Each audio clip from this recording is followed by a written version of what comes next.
Hey everyone, welcome back to another video. In this tutorial, we will learn how to design a tic-tac-toe game in Python. So let's get started. So here, this line imports the random module which will be used later to generate random moves for the computer player. Then next, this code defines a function called printBoard that takes a board as input and prints it in a formatted way. It uses nested loops to iterate over the rows and columns of the board and prints the contents of each cell. This line defines a function called checkWinner that takes a board and a player as inputs. This function is responsible for checking if the given player has won the game. This for loop iterates over the range 0 to 2, representing the rows of the board. It checks if all three cells in each row are equal to the given player symbol X or O. If a row is found where all three cells match the player, it means the player has won in that row, and the function returns true. Now the second for loop iterates over the range 0 to 2, representing the columns of the board. It checks if all three cells in each column are equal to the given player symbol. If a column is found where all three cells match the player, it means the player has won in that column, and the function returns true. Now, these two if conditions check the two diagonal lines on the board. The first condition checks if the cells from top left to bottom right are equal to the given player, representing the main diagonal. The second condition checks if the cells from top right to bottom left are equal to the given player, representing the other diagonal. If either of these conditions is satisfied, it means the player has won along a diagonal and the function returns true. And if none of the previous conditions are satisfied, it means the given player has not won the game. Therefore, the function returns false to indicate that there is no winner. Now here we will define another function called makeUserMove that takes a board as input.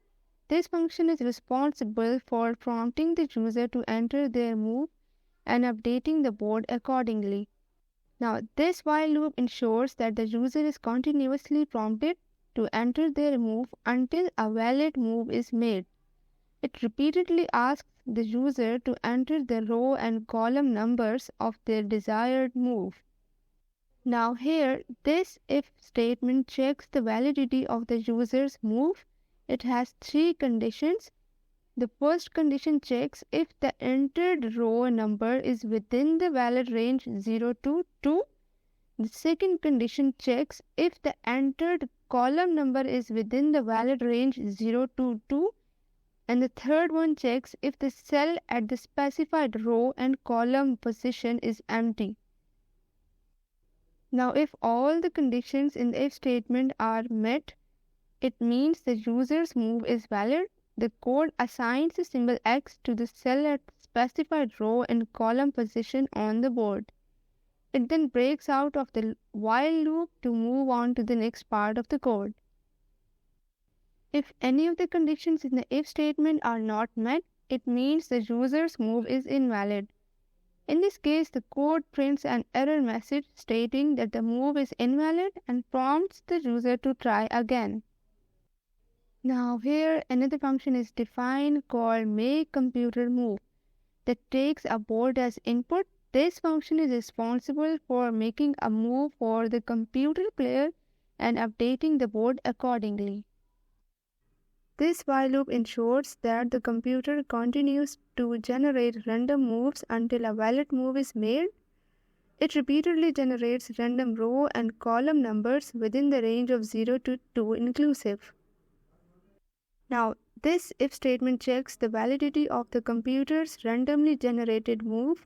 It verifies if the cell at the randomly selected row and column position on the board is empty or not.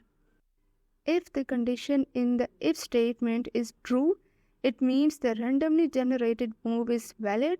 The code assigns the symbol 0, representing the computer, to the cell at the specified row and column position on the board. It then breaks out of the while loop to move on to the next part of the code.